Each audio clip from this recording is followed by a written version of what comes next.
Here at Joe Fresh, we want to expand our business into countries all over the world. The success we have had in Canada has shown us how much people appreciate good quality, stylish, affordable clothing.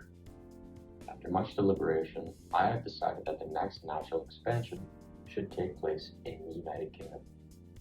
Other than it being our parent country up until just over 150 years ago, the United Kingdom offers many opportunities for success and gets us closer to being a massive international brand. Before we dive into why the United Kingdom is a great place to invest, let's take a look at our company. Joe Fresh is a Toronto-based clothing company that was founded in 2006 by Joe Mimram as a project for the Loblaws grocery stores. After having tremendous success selling products exclusively in the grocery stores, we began opening standalone stores across America and Canada. This was very lucrative for our company, and we want to share our products with the world. Here at Joe Fresh, we have some values that are very important to our company. We are very family oriented as we offer clothing for people of all ages and sizes. We also are very proud of the fact that we're able to provide stylish, simple clothing for affordable prices. Our dream is to one day be an international brand with stores all over the world. When this happens, our most important goal is to remain the same no matter where we are.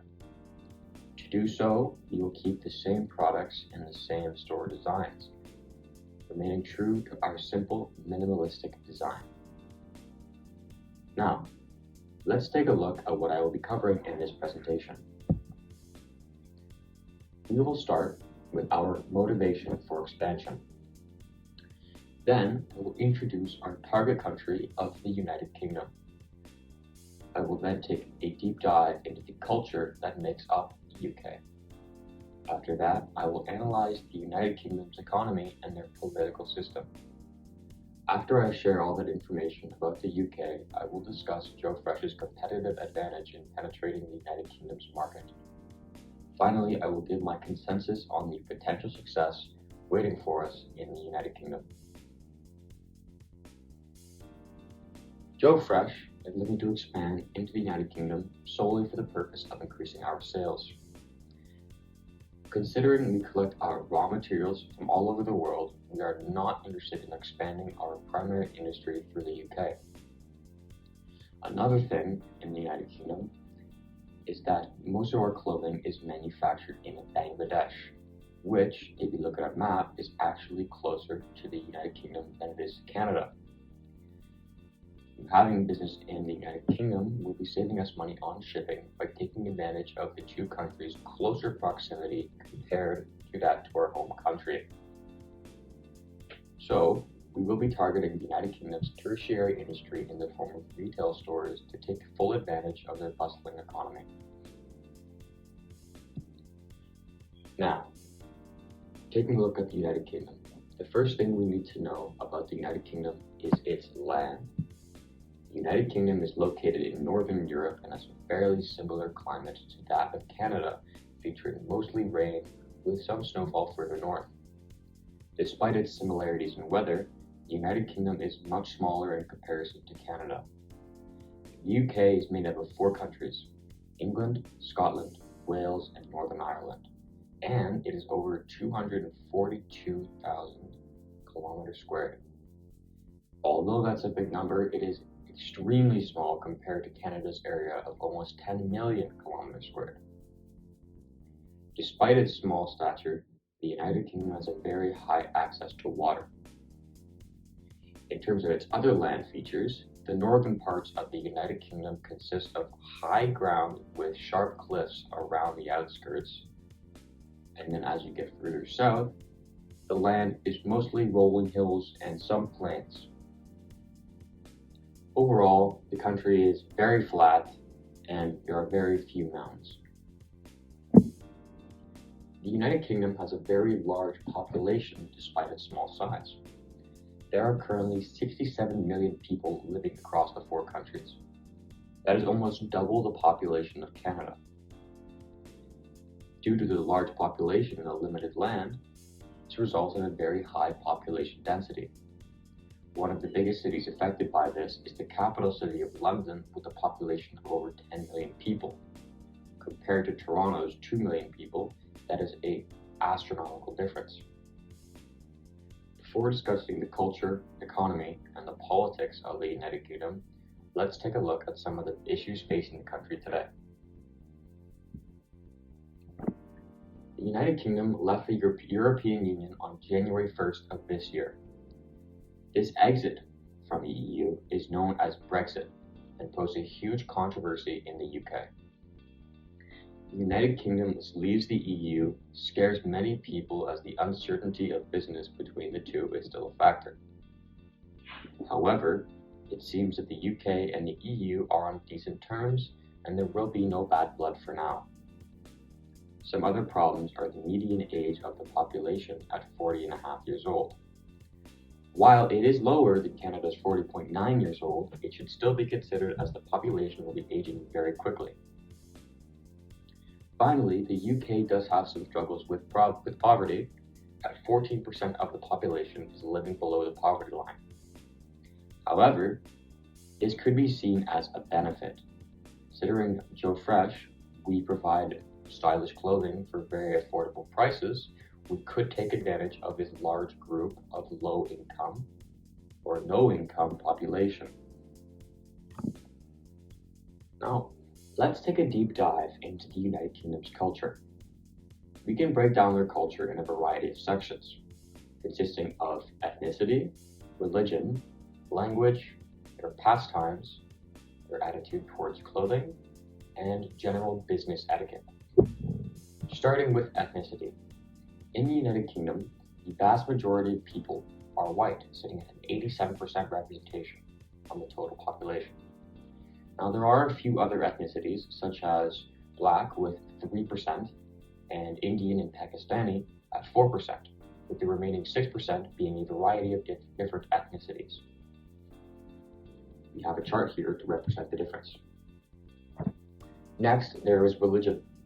Religion in the United Kingdom is also very heavily dominated by one group of people.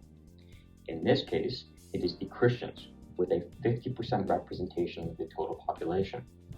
They are followed by a 44% group of non-religious people, with 6% of people being from a different religion, as you can see in the pie chart here. Moving on to language. The language is very similar to the past two things we talked about. Everyone in the country speaks English.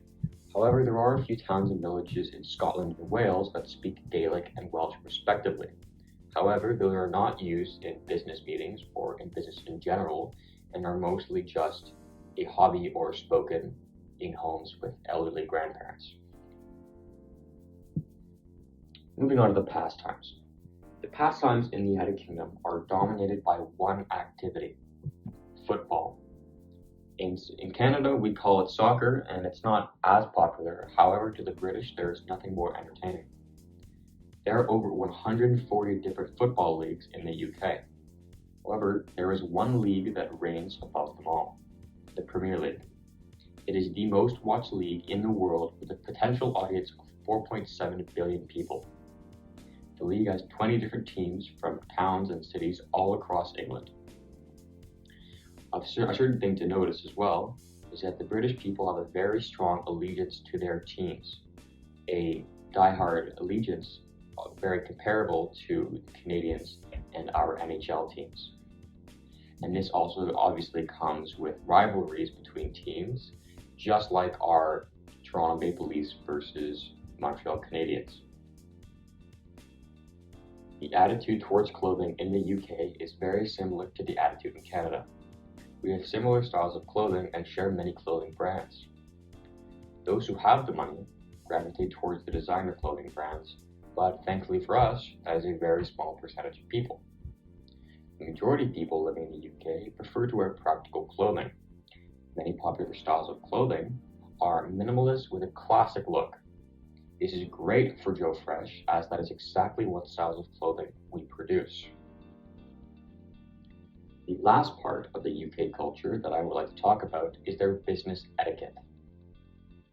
Now, we will start from the beginning of a meeting to the end.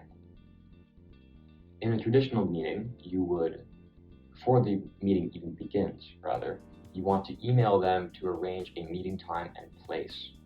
When choosing a meeting place, a pub or a restaurant is always a good place to start, as it allows for a comfortable atmosphere while still remaining professional. Once you have set the meeting, you must be sure you arrive on time. Punctuality is very important in the UK, as it is considered to be rude to arrive late. When you arrive, you will wear formal clothing. For men, it is expected to wear a dark suit. Women, on the other hand, have a little more variety, as they can choose from a skirt with a blouse, dresses, or a suit, as shown in the picture here. Your first contact with your British business partner should be a firm but brief handshake. Eye contact during the handshake is greatly appreciated and seen as a sign of respect. Upon meeting, your British partner will most likely give you their title and surname, which you are expected to use until asked to address them by their first name, if ever. Once you've introduced yourself, it is customary to engage in some small talk and banter. The British are known for their tongue-in-cheek, sarcastic humor, so don't be surprised if that comes out during your business discussions. When chatting, their personal lives should be off limits, as it's considered rude and invasive. This is a great opportunity to talk about the Premier League. However, if you do not know enough about football, then I would urge you to stay away from it in order to avoid making a fool out of yourself. It is important to make your British business partner comfortable. If you seem too rehearsed, they will most likely not engage in business with you, so it's important to act as if you're meeting a new friend for the first time while remaining respectful. You will also wait for your British business partner to bring up the business, and you shouldn't bring it up first. Trying to cut to the chase makes it seem like you don't enjoy their company, and they are likely to never do business with you again. After the meeting, the party who extended the invitation will pay the bill and you will go your separate ways. If the meeting was successful, the British partner will suggest a second meeting. However, if they are not interested in doing business with you, they will be very vague with arranging a second meeting, or completely ignore you. However, you don't want to be concerned if they don't have a second meeting set right away, as the British are typically very relaxed when it comes to business and tend to take their time. Now that we've covered the UK's culture, let's take a look at their political system. The United Kingdom is governed by a parliamentary democracy under a constitutional monarchy. This is the same system we have in Canada, with the Queen Elizabeth being our monarch. The Queen is the head of state, while the Prime Minister is the head of government. Currently, the Conservative and Union Party is the governing political party. This party is led by Boris Johnson. He is a very pro-business leader. This is shown very well through its strong relationships with Canada and the United States, despite Canada being a more liberal country. The United Kingdom prides itself on being fairly clean in terms of corruption. In 2020, the UK ranked 11th out of 180 countries in terms of least corrupt governments. This was determined by a score from 0 to 100 of political cleanliness, in which the United Kingdom scored a 77. The government also supports free trade and has a huge presence on the world stage. Let's take a look at their economy. The United Kingdom's economy is strongly linked to their political system and the current government's capitalist values. The UK is a capitalist country similar to the United States. Like Western countries, they have their own currency. This currency is known as the British sterling pound, and it is worth $1.75 in Canadian. Not surprisingly, considering how strong their currency is, their economy is also very strong. In 2019, it produced a GDP of 2.83 trillion American dollars. Their economy is also the sixth largest economy in the world. There are several factors that contribute to their economy's success.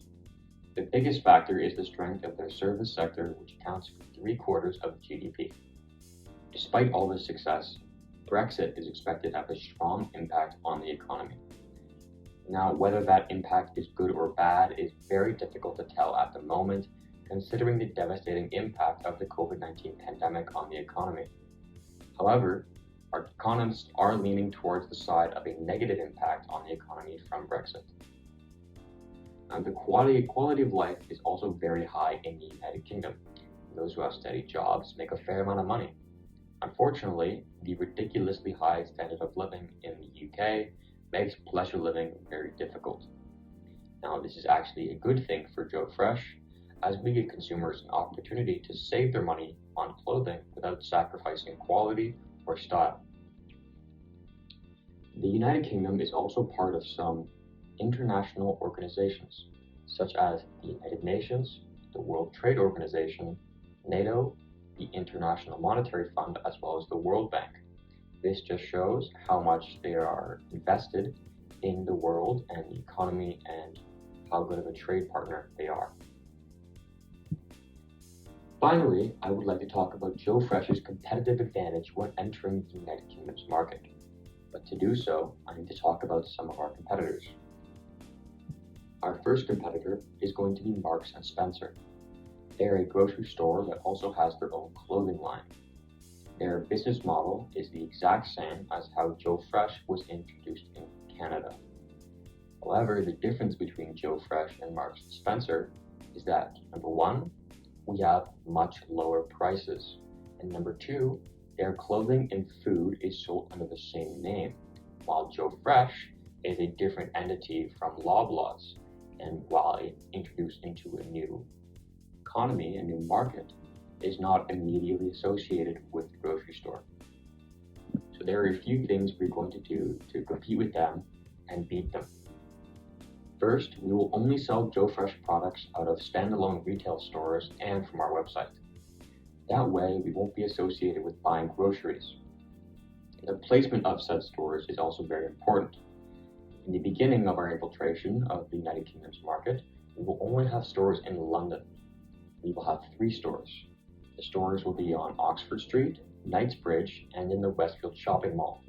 These areas were chosen because they have a high traffic of shoppers and attract people of all levels of income and backgrounds.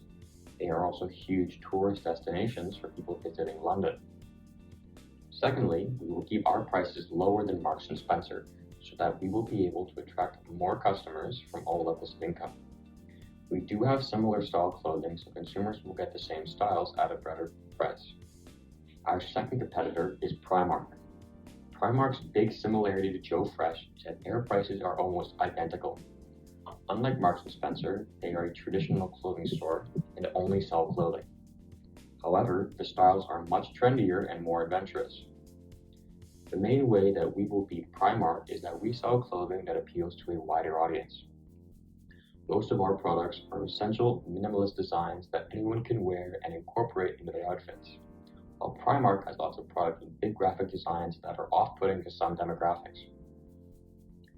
We will also take the UK's culture into account when marketing our products. We've decided that having an ad campaign featuring the Premier League's most liked player, N'Golo Kante, will be a great way to attract customers to our stores. Kante had a 75% approval rating with Premier League's audience. I have covered a lot of information in this presentation. We looked at some of our values at Joe Fresh, then we took a deep dive into how culture, the economy, and politics make up the United Kingdom. Finally, I shared how we will surpass our competitors and take over the United Kingdom's clothing market. Based on how well our values and our business model lines up with the United Kingdom as a whole, I see no other place with a better chance of success. Thank you for your time.